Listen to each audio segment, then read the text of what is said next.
kanta kahan mua anh lên nhà lên để tung vui hele sinh nu về anh nói to luôn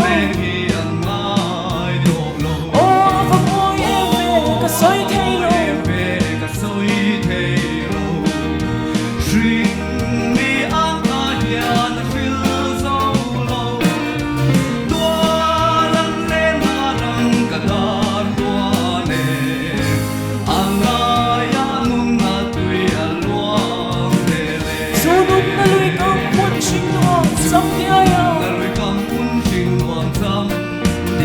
powerful môi nghe tuần ta sẽ thịnh dung hồi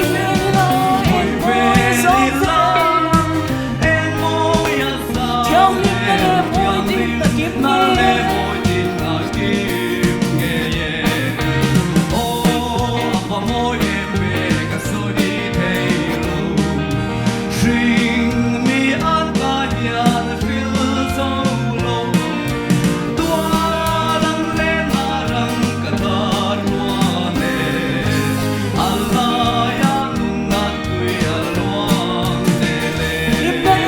Hãy subscribe cho kênh Ghiền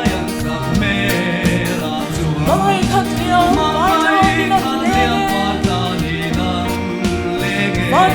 không bỏ lỡ những video